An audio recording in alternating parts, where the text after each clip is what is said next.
Hey, it's Chris Duncan here, and thank you so much for being a subscriber on this channel. I thought I'd do something really special, and that is give you a glimpse into our masterclass training. Just to kick off this new year, look, I did this training on Christmas Eve last year about the alchemy of the Christmas story, how to use the winter solstice and what's going on. And we did a really beautiful connection meditation to connect to your superconscious to birth the new consciousness for the next year. You're gonna absolutely love it. You're gonna be thrilled by it. And it's a little bit of a glimpse. I told all of my inner circle members in the masterclass that, hey, I was gonna share this out there with you all. So enjoy it and really truly love the meditation. Please do go through the whole thing and just do it with an open mind. I'm not it's a very loving and heart-based deconstruction of a very important and beautiful story. So hey, I hope that you really enjoy it. And look, I'll cut straight to the session now. And again, thank you for subscribing and thanks for sharing this out. Bye. Hello everyone, good to see you all piling in. Hope you're all going to have a great Christmas, great holidays, and ready to refresh for next year. So I'm thrilled that so many people want to hear about this topic, and I get to talk about some real interesting stuff today. So I'm very excited about it. Actually, I've been sitting here in total anticipation with nothing else going on today. Because it's obviously we finished for the year yesterday. It's been very, very cool. So very excited to be here. But look, if you're tuning in, this is the last one of the year, and it's been a great year. And I wanted just to affirm that we appreciate you so much. It's wonderful to meet the group of people who I knew were out there that wanted to learn this work and to learn how to create and manifest and to overcome the problem orientation in this crazy world, and get it, and to really know that we all start out on the wrong path, listening to our egoic vehicle, listening to our self-conscious identity telling us this is how it is, and you're broken in these ways and you've got to fix it. And we all start out on that path. And there's nothing wrong with it. It's part of the limited viewpoint that we need to have, but it's overcoming that. It's not fixing it. And that distinction is a beautiful distinction. It's not fixing that. It's overcoming it. It's just stepping into a different orientation. The old self-identity, conflict resolution, problem-focused identity, you just got to let it go and step into the truth. Anyway, it's exciting to find you all, and we really do appreciate having you all here. It's been a lot of fun this year teaching. We spent the first year and a half, I think, only focused on magnetic mind. Now we've spent nearly 2 years focused on the certification, and next year we're breathing life into superconscious mastery, which I believe will be the crescendo, the finish of the whole work and getting it all out. So I'm excited to see that turn into reality as well. So thank you all, and I think we're going to have a great session today. Got a lot that I'd like to talk about and a lot I'd like to share. I can't remember. I think it was on a superconscious transformation event. Hey Karen, hey Sarah, hey Charity, hey everybody. Earlier this week, and I started mentioning a little bit about the alchemy of Christmas. Who was on that call, and the Christmas story. And I don't know, I think about 10 or so of you decided to privately message me and say, please do that session. And I sat with it, and it was true to do it. A lot of times I this year I've been like, no, stick to the curriculum, Chris. Don't go outside the curriculum, what's in magnetic mind, because the theme of magnetic mind is to overcome being a magnet for what you don't want and step into becoming a magnet for what you do want by owning an aspect of your mind called the superconscious and learning how to create that. I mean, that's what magnetic mind's about. So it's not really about, the learning some of the depth of the the coding that's given through different stories and metaphors. It's not really about that.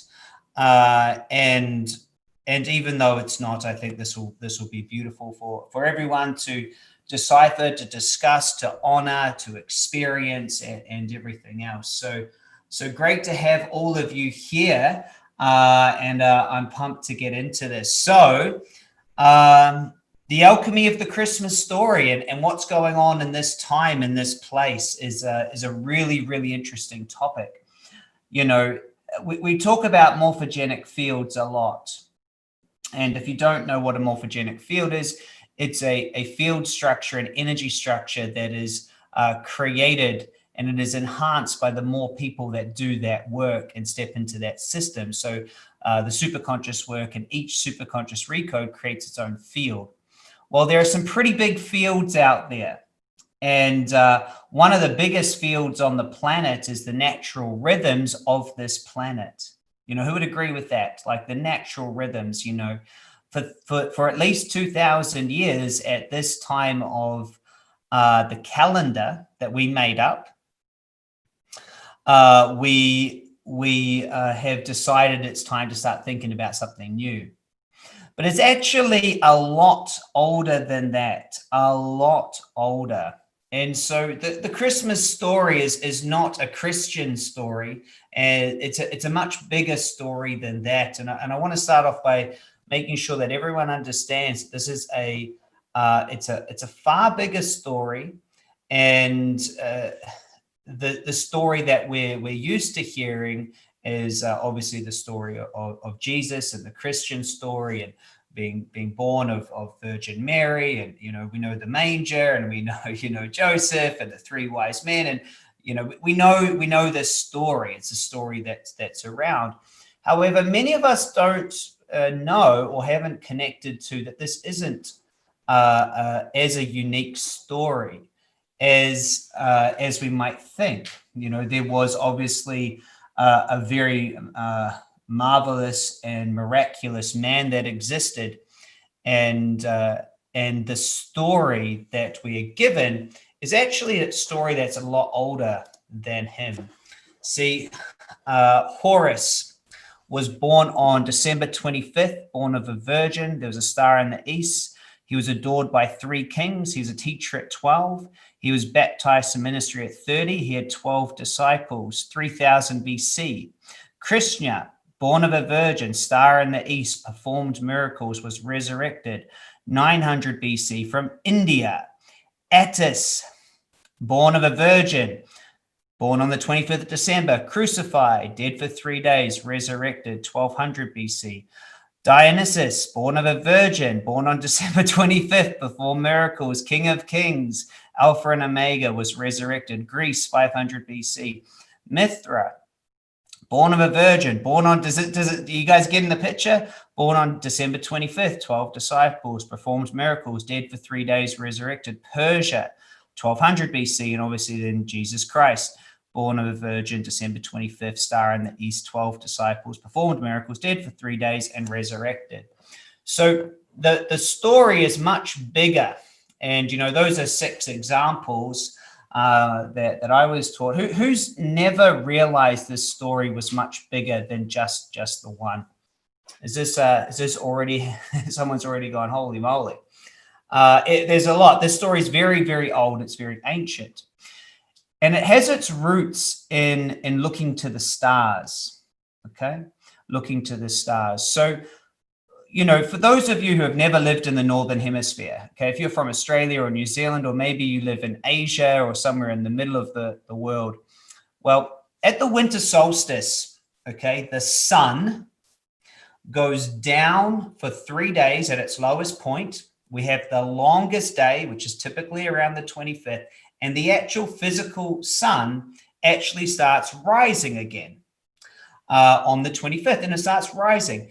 As the Earth tilts to its lowest point, you're able to see 3 stars in the night sky that you're not normally able to see, and they're right on the edge. And so that the sun, think about the word S-U-N or S-O-N, has gone down, it has been there, and then it arises. So there's a lot of astrology that is embedded in this story as well, which is which you know, this is just factual stuff, isn't it? It's just factual stuff. I'm not sharing anything that's not a fact. Every single one of you can go look this up, and you can be in the Northern Hemisphere, and you will notice, oh, wow, at the winter solstice, you will see a sun go down. It'll be down in the darkest nights, and then it will rise again and be born again. So it's very interesting. But here's the thing: is if you look back, it's not an abnormal thing, and it's always around the same time. So there's been a lot of solar or sun deities, and you know, this is a slide from a mentor of mine that shared this with me. And so it's not cultural. This is a real cosmic journey. And so each one of these amazing, you know, people or entities or gods, they all have a very similar story. And what's similar about it is that there's a real astrological element to this. And what is it talking about from an astrological perspective? It's saying, look, you know, this is the end of winter and the start of the sun rising. Very important for farmers. And if you go back into ancient times where, you know, you had to grow crops and things like that, this was a big deal, right? It's going to be really dark and cold, but yes, it's starting to come up again, which is the start of something new. Now, this story has been used across the ages. However, the Christmas story in particular has a humongous amount of wisdom inside of it. And it's far deeper than just the astrological aspect of it. Far deeper than just saying, you know, the sun is coming up again. And so, look, you know, if you don't know the story, you know, let me give you a little bit of a rundown of the story.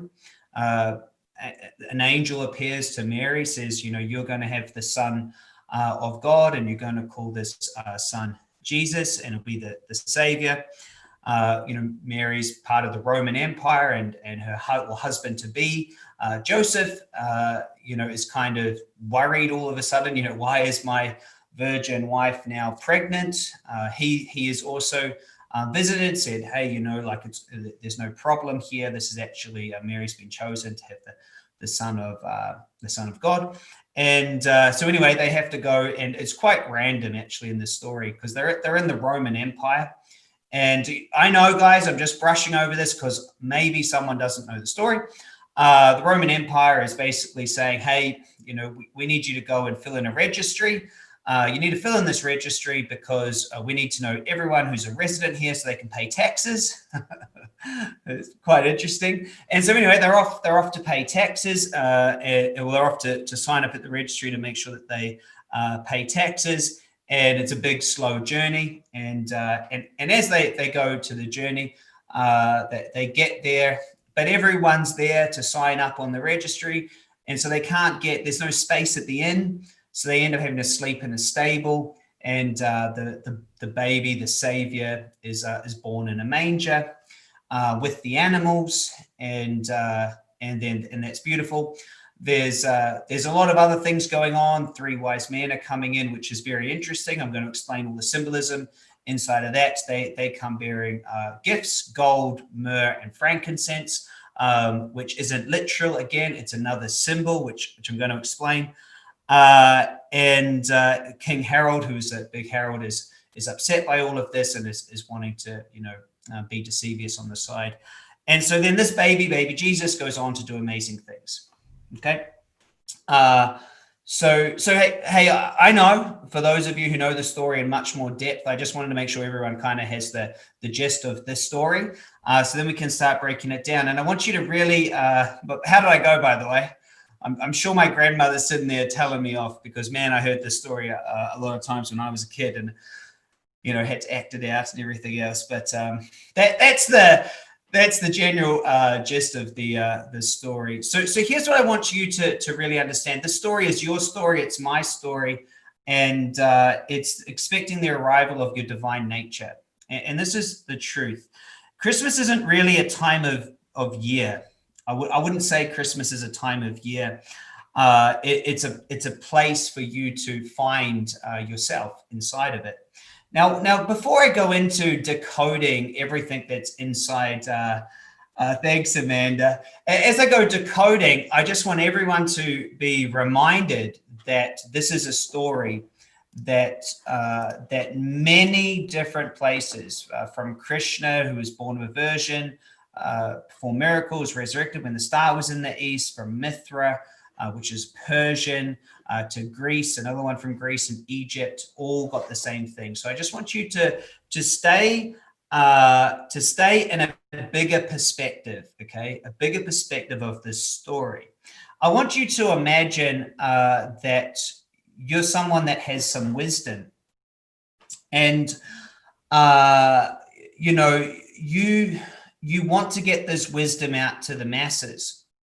But every time someone shares wisdom, they're labeled as heretics, witches, they're even crucified and burnt at the stake. I want you to imagine that if you're sharing some wisdom in these times, it was not a good thing to do. So what would be something you might like to do? You might take a story and you may embed it with a lot of coding, a lot of imagery, and then have everyone repeat this story if you truly understood that the superconscious and unconscious works on imagery and story. What if you could create the perfect story that is possibly very, very similar to what actually happened, but what if you could add elements to the story that would actually make an impact on someone's life just by them reading it based on what's going on in universal coding? Do you think that would be a pretty smart and amazing thing to do? Well, when you and I go on an exploration today with this story, you're going to really understand that this story and everything that's here, there's so much to it. And what awesome, Nachima, what this story is really showing you is probably the best guided meditation, and we're going to do one, the best guided meditation to finding your true divinity inside of you. Literally, the story is a alchemical code that I'll take you through. So look, the end of the story says these words. It says, on this day, Savior is born. On this day. And my teacher said that the word Savior is not quite right. It's actually on this day, a sovereign is born. And a sovereign, meaning a sovereign entity, a king. But a king isn't a person. On this day, a king was born. But a king is a state of mind. And I want you to hold on to that thought as I break this down, because the Christmas story is just oozing. And I'm not going to be able to get through it all in the next 40 minutes, but it's just oozing with symbols and metaphors and guides. And the guide is a meditative journey for you to find your divinity, from going from asleep to being awake. Okay, so look, the story starts off, okay, with Mary that is pregnant with the son of the source, okay? And her husband, Joseph, and they're traveling, they're going somewhere. So they're on a journey, okay? Joseph's unsure. He's going, hey, how has my wife got a kid? Is the wedding still on? Normal things. And then he gets visited as well. Says, no, everything's absolutely fine. It's actually the Son of God. And anyway, carry on your day today. So as you guys heard, they need to go to this place to sign up for their taxes. They need to go sign a registry, which isn't it funny that even back then there was a government wanting to keep track of everyone? Does it remind you of today at all? Anyway, So they need to go to Bethlehem, which is where divinity will be born. So there's a special place, okay? And so already we're starting to see a setup. There's a place that they need to go to on the journey of living life underneath this weird, Roman structure, Egyptian structure, where there's kind of a lot of control going on, and they've got this inside. The feminine is this beautiful new consciousness coming through. Okay. Now, every single character in this story is an aspect of you. Just hold that in your mind as I explain this. They go to the inn, okay? But there's too many people, so there's no space in the inn. Now think about that. Where everyone else goes, there's no space. There's no space at the inn. This is where all the thoughts are. This is where so guess where they have to go? There's no space. There's no room for them. So they have to go to where the animals are. They have to go back to nature. And it actually says, it goes back to nature, goes back to where the animals are, and this is where the Christ consciousness is born. So let's look at how some of these things are represented. Okay, so first off, the figure of Mary, who is pregnant with the consciousness, with the divinity. Okay, this, I guess, this is a little bit of my interpretation. Actually, everything today is my interpretation. So, take it as you like. So Mary really represents maternal intuition, the feminine, the maternal aspect of us that holds the key, which is the truth. The manger is your heart. Okay, and someone might like to write this down. So Mary is is your intuitive feminine nature. You might call it your right brain. It is pregnant with the divinity. The manger, or the stable, which has the manger, this is where I would say the stable represents the human body. The manger represents the heart, and it's where the animals eat from. Okay, it's your heart. It's connected. It's connected to the animals. It's connected to nature. Okay. See, so Mary is the Virgin Mary. The virgin aspect of it is uncontaminated thought, okay? Virgin thought, before pre-programming thought. So think about this, okay? Unprogrammed thought, or virgin thought, or innocence. Innocence is pregnant with the new consciousness about to come through as we're going through the story and seeing all the coding. Joseph is the intellect, the thinking brain, the rational brain that, pulls the donkey along and says, come on.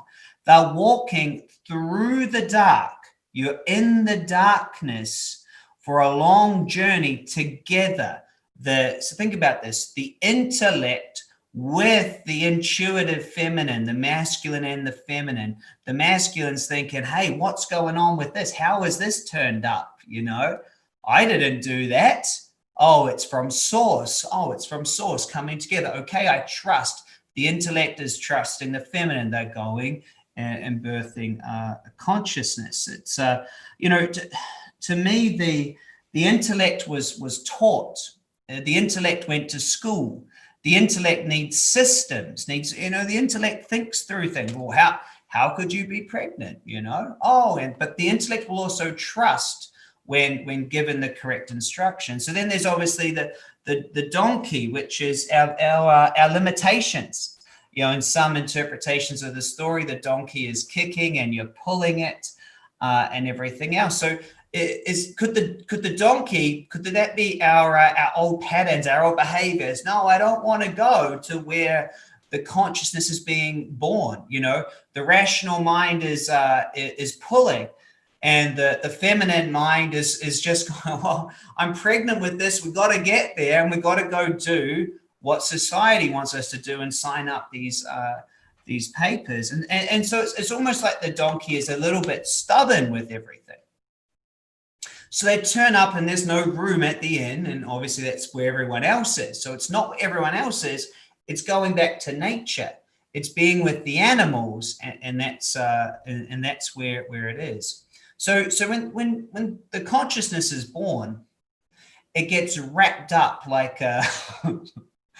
it gets wrapped up like a little burrito, like wrapped up. And it's very important part of the story. He's always wrapped up.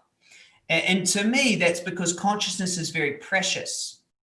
It's wrapped up. It's there. It's sacred. It's precious. And we want to make sure that it's held. And I think it's also true that all babies are wrapped up this way. But they make a very important point to say it was wrapped up in this swathing, right?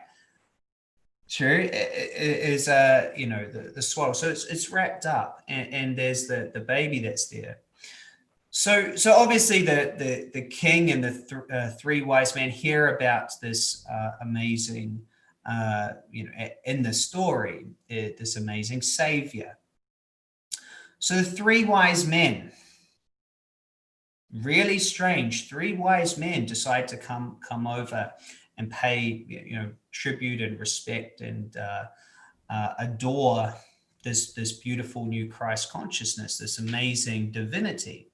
So three, which is a triangle, okay? Now, you might realize that unconscious, self-conscious, superconscious, the three wise aspects of you come together to pay respects to the true divinity of what you are. That's an interesting thing to think about. Or maybe it's the three aspects of alchemy: the truth, which is current reality, the vision, what we'd like to create, and the bridge, how we get there. And so they come in bearing gifts, very different gifts. Now, what I find interesting about how the three wise men came in is in the story, they come in on camels. Now, your three wise men, the savior of everything has been born. Why is it that they chose camels to get there? I think there might have been a faster way. They chose camels to represent the slow brain waves, to slow yourself down. You must slow down to then sit at the feet of your true divinity. When all three aspects of you, self-conscious, unconscious, and superconscious, are all connected, going, wow. And you're at the feet of yourself. The story isn't a story about just one guy. Miraculous dude from the stories I've read. It's the same story for Krishna, Attis, Dionysus, Horus, because the story is about you. And it's about me. It's a story of us traveling through the dark to do what we're supposed to do, leaving the old patterns, pulling our old patterns like a donkey with us, not going where everyone else is because it's too busy there, finding our place in our truest nature, birthing through our intuitive mother inside of us, our feminine intuition, with the support of the masculine that pulled that donkey there. The rational mind, the intuitive, birthing our truest, our heart, our divinity, with the three aspects of us slowly, and maybe gamma brainwave frequencies coming in over, look, sand dunes, right? They're always coming in over sand dunes, brainwaves coming on in. Now you have these shepherds that hear about it as well. A shepherd is watching your thoughts. The shepherd is a metaphor of the observer. Metaphor of the observer looking over the animals. We've already know that the first animal, the donkey, was our old patterns, our old structures, and that we had to pull our old identity. Then there's shepherds, and they're there to look over all the other old patterns. The shepherd also comes in and pays respect to the new sun, the new, which is sun. You can spell it S-U-N if you want, the new sun that is here to light up the world.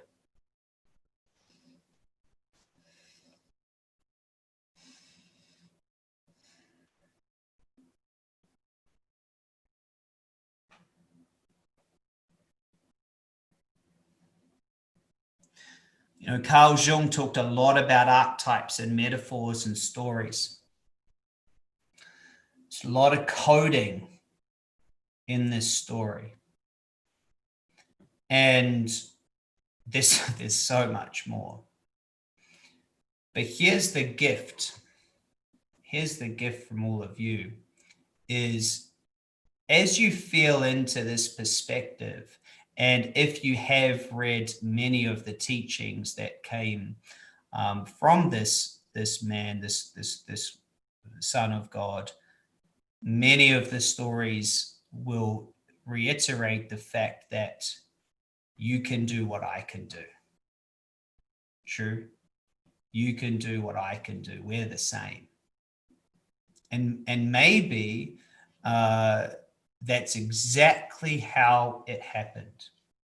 And maybe it was very close to how it happened.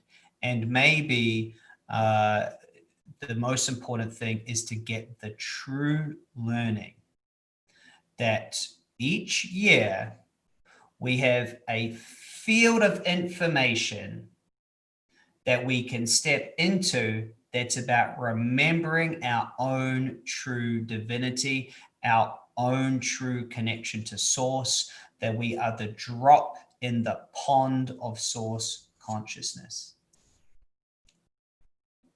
Or maybe it's not for you. But how's that?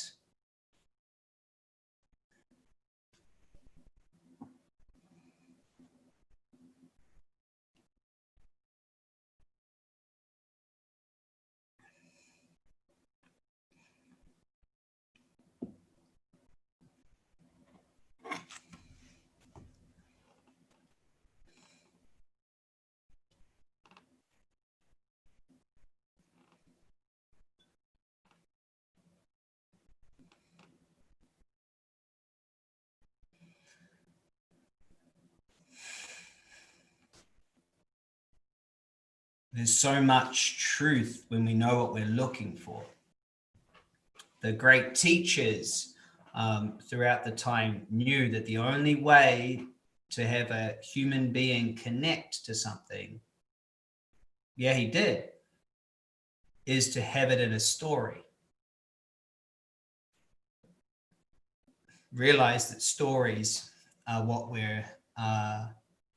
we are absolutely connected to. And so I like my interpretation. It's an interpretation that a mentor of mine gave me. And I like it because it feels good. It feels true and it feels right for me. And so each year at this time, I know that there's a journey to go on. There's a journey to go on, and the journey is the one that the planet is going on at this time. The majority of human beings live in the northern hemisphere. So even if you're down here in the southern hemisphere with me, because we connect into the human field, the bigger connection, the bigger field every year is in the northern hemisphere. But the even bigger field than that is this is what the planet's doing at this time. You see, the planet is also going through its dark night of its soul, and then it's allowing to come out with the sun. Now, obviously, only half the planet is doing that. However, the other half is doing the opposite, right? It's going from, it's the summer solstice. It is very important for us to realize that structure creates more than everything, okay? And there's big structures out there, big morphogenic fields that you can connect into. And if you choose to connect into the alchemical coding of this story, what you'll connect into is that on the 25th is the birth of the consciousness within. when you have both your feminine, intuitive, your masculine, rational mind come together and go on a journey to a place to birth the consciousness. So when you do this meditation, you close your eyes into darkness. You go on a journey, bringing both together, pull in all those old thoughts with you, pull in the old structures with you. You can't go to the end. The end is noisy, it's bubbling, it's all thoughts. You have to slow yourself down and you have to go to the manger at the right frequency of animals, at the right frequency of being there, connecting into that. And then ride in over all the sand dunes at a beautiful camel's pace as the three wise men to turn up and to look at your divinity from that perspective, and then become the shepherd, and the shepherd comes in. So there's three elements to the meditation. You walk in with the donkey as Joseph and Mary. You walk in and you birth it from that perspective. Then you walk in, you ride in on camels from the perspective of the three wise men. You offer up frankincense, which is masculine. Frankincense is a very masculine essence. You offer up myrrh, which is very feminine, beautiful, and then gold. Gold is a superconscious element. Okay, gold is superconscious. Gold is very, very, very easy. The electrons move easier in gold than anything else, and so they turn up with these three gifts, and you turn up there saying, you know, here I am. And then you become the shepherd. The shepherd comes in to watch all the thoughts, and then you're there. And that is the guided meditation that is given in this story.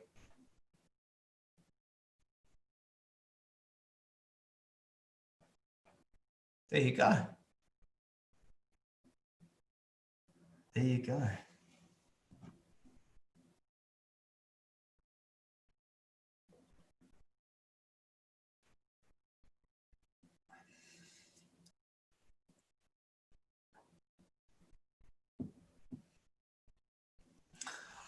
My interpretation of the shepherd is that it's the observing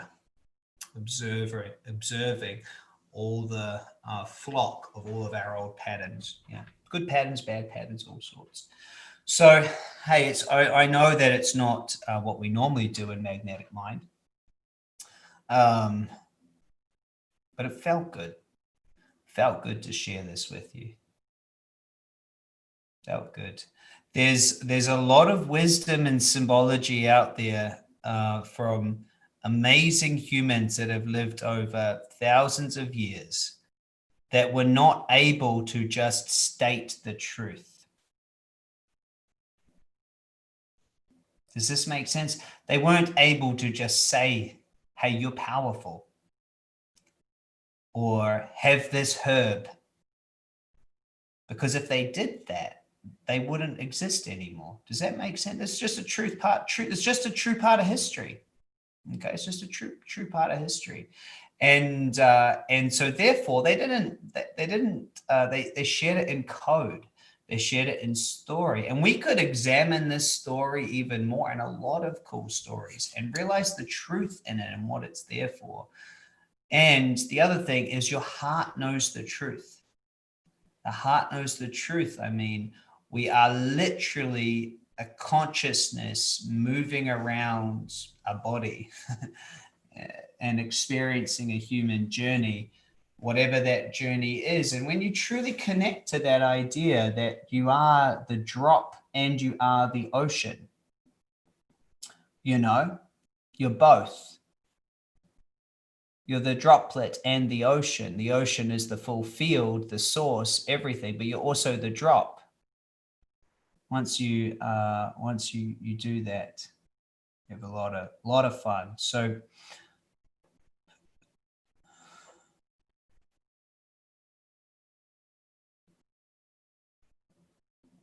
yeah.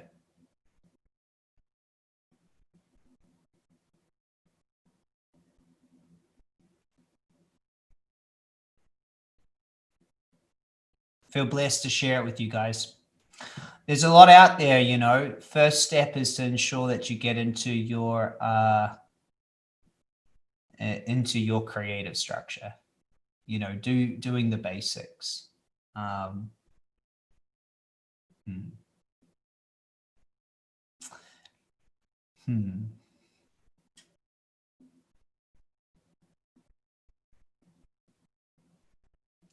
Should we do a meditation, eh? Should we step into it?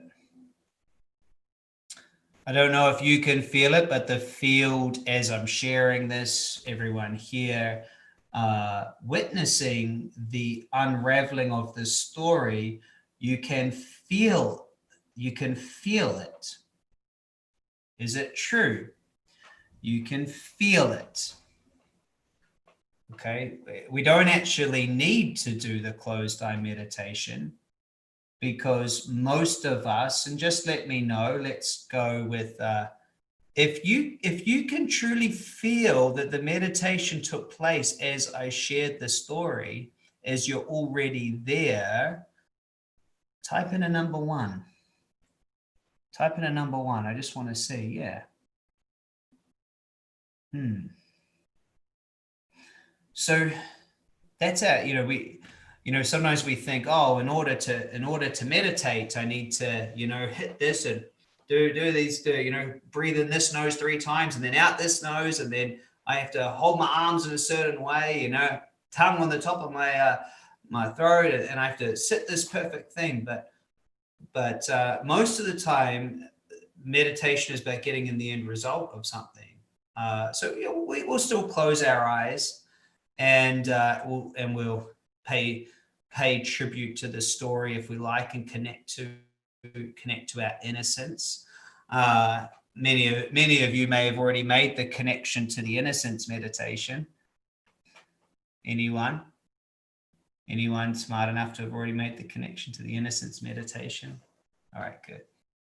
Someone asked, is this meditation recorded? It's the innocence meditation.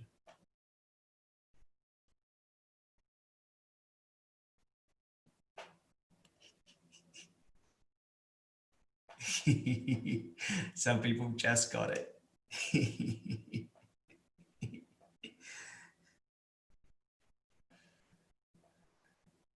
Who's done the innocence meditation and just realized this is the innocence meditation? Yeah.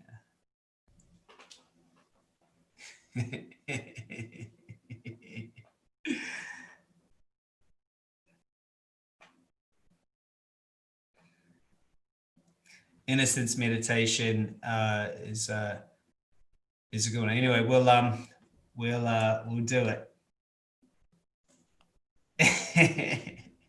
I don't think many were able to. Patricia, don't stress about it. The feeling you're in, if you're in this field with us, this feeling you're in, this heartfelt connection, if you're there with me, it's the realization of that metaphor. Yeah. Well done. Well done. Okay, so we're going to connect into this. So if you're ready, we'll do a little bit of a meditation on this. I will ask you to turn on an anchor in this meditation. An anchor is a physical point on your body that will remind you of this feeling. As soon as you start to feel the feeling of innocence, of childlike play, of connection to the fact that you're source, this consciousness in you, just to press down on that or squeeze your wrist or something. Good Christmas gift. Where are my MagnaCore people? I haven't seen them in this chat. Is it MagnaCore or MagnaCore? There's something. Okay, there they are. All right, so let's do this. When you're ready, go ahead and close your eyes and set the intention to meet your heart, meet your innocence, meet your divinity within, to meet it. Just set the intention. I choose that. Just choose it. For no reason, you're just choosing it. Feels like a fun thing to do. Take a few breaths and just let the metaphor, let the story resonate. we're going to go on a journey. I'm going to go on a journey. That's right. I want you to imagine that you're walking through a forest. Safe forest, feels easy, it feels light. Just imagine you're walking through a forest and just feel the nature all around you.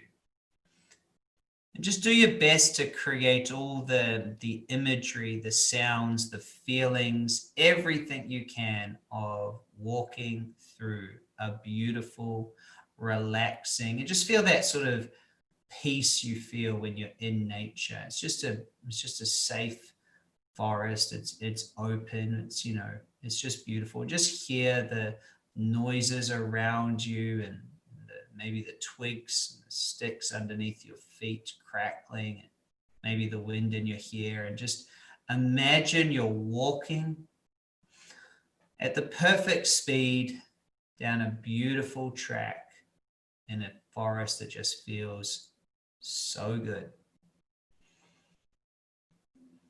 Just take a big breath in and breathe in that fresh, clean forest air. It's always a little bit cool, just feeling so good.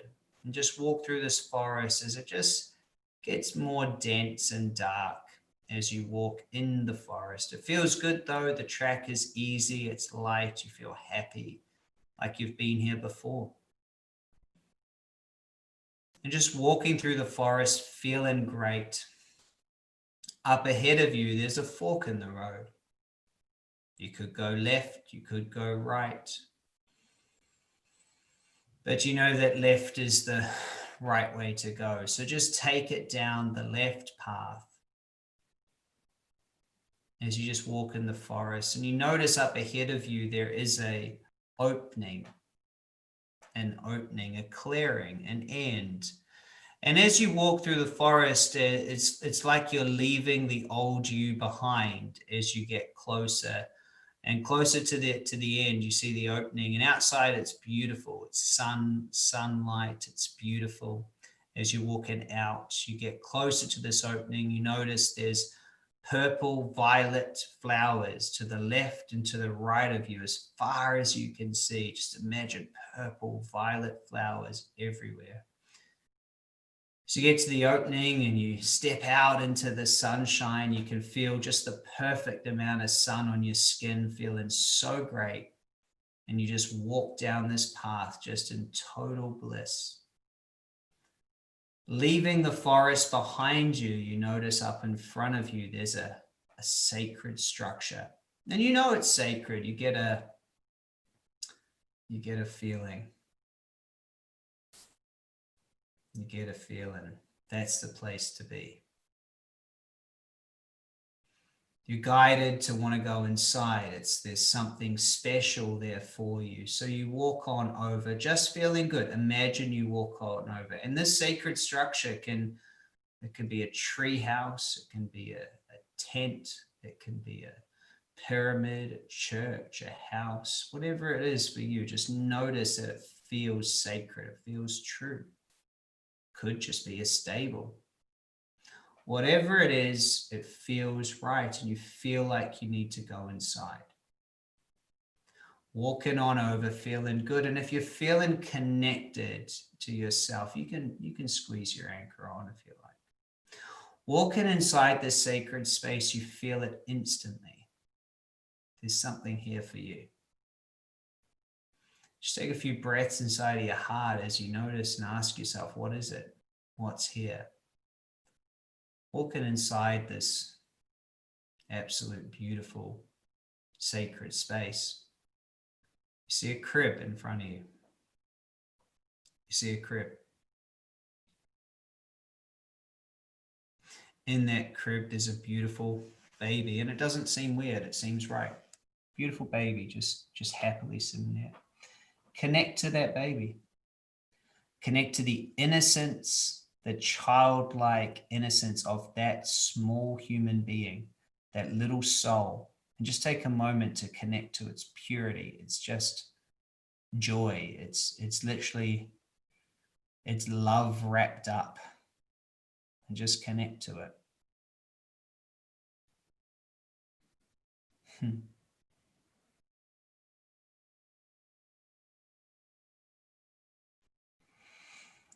As you're connecting to this baby, I want you to notice that you've transported yourself easily to being the baby. You are that child. It is you. Lying peacefully in the crib, looking up at the night sky which has appeared, feeling so good.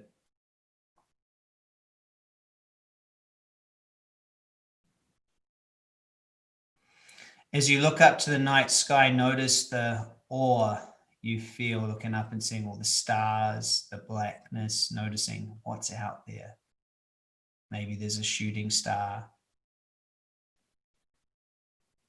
Isn't it amazing, this existence we have? So as you're just there, lying there, feeling so safe, it feels so safe. You're looking up, you feel so good. And just let everything just melt away behind you as you just look up and feel connected to everything.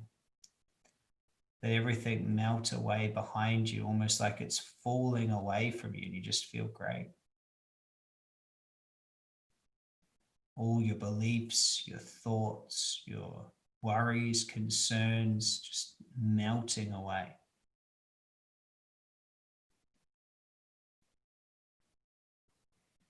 It's almost like you're just drifting safely, effortlessly, feeling so good.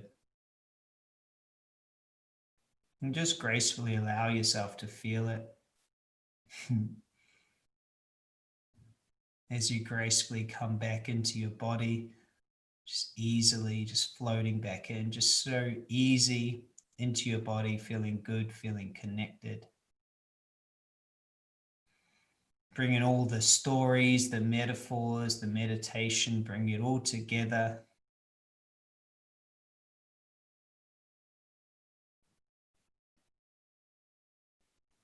When you're ready, you can open your eyes and come on back.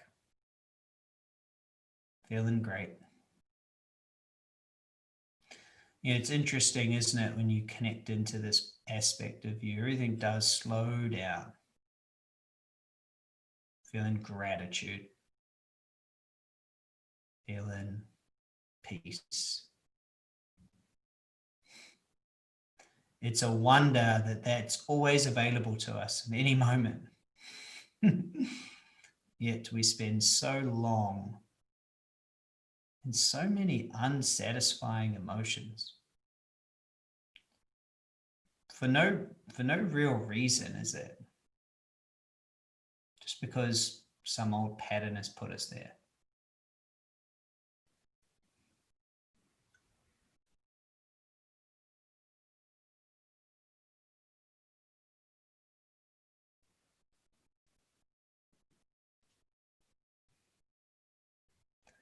The Christmas story is a story about waking up to your truth. On the 24th of December, 2020. You're more than just superconscious as well. You know? You're an aspect of source, hey?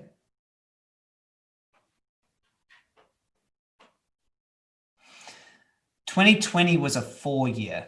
2020 is 4, which in alchemy, a 4 is a square.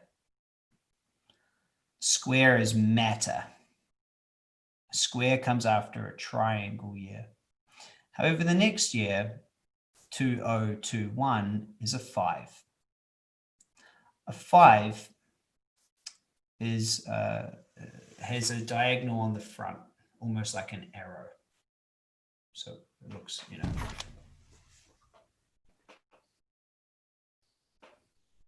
a 5-year.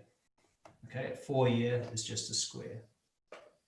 Square doesn't move. This is our year to move forward. Our year next year is going to be about forward.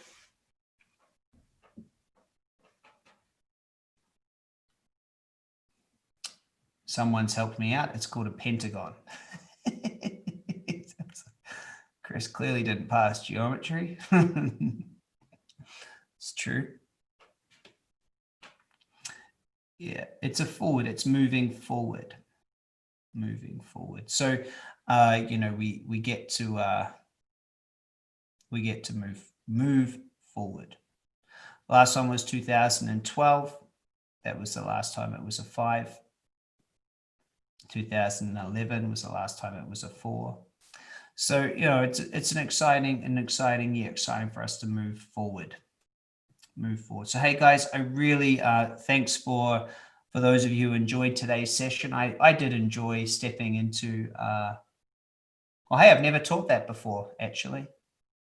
Never taught that before, but it was enjoyable, very enjoyable. Very thrilled to share it with you. Hope all of you have a great Christmas break, if that's what you're having, or Hanukkah, or everything else that happens at this time of year. And be ready for 2021, hey? You know, let's get out there and create. So I hope that you loved that. I loved it. Have a great time off. We are not going live next week. Obviously, all the replays are available, and we are collecting data on the next 12 top sessions to go with Magnetic Mind Greatest Hits version 2. If you can help us out, the best way you can do that is leaving reviews and telling friends about it. I am going to actually put this session on YouTube, and so you guys will be able to share this out if it's one that you want to. I haven't put one on YouTube. I think my last thing I put on YouTube was like June or something. So it's about time I let others in and have a little bit of a peek. I thought this would be a good one to share out there, and so I will. And you guys will all be able to see that on my YouTube. Hope you subscribe to that. I don't do a heck of a lot there anymore. I'm so busy with everything else. Those of you in the transformation group or mastery or cert, we have our Q&A session coming up very soon. Very, very soon. So Kimberly's asked a question. The star in the Christmas story symbolizes that there's always a guide. The star is that there's a guide and you get invited to follow it, but you don't have to follow it. It's directional. There's a guide. Does that make sense? Follow the star. The star will lead you home. There's always information there. Nice. So the star, there's always guides. There's guides everywhere. And it's whether or not you listen to them. Cool. And you could spend a lifetime using the Christmas story and all the amazing metaphor that is there. It's very cool, and it's not limited. You know, there are so many beautiful stories out there. You must remember, it's not literal. The messages are coded. You must understand how to see the coding. Love you all. I'll see you in half an hour if you're on that group. If you're just in Magnetic Mind, brilliant year. Have a great time, and we'll be back. I think it's like week of the 3rd or something. But you guys get it. The replays are amazing. So, you know, if you've got time, go through the replays, do the greatest hits, do meditations. Bye.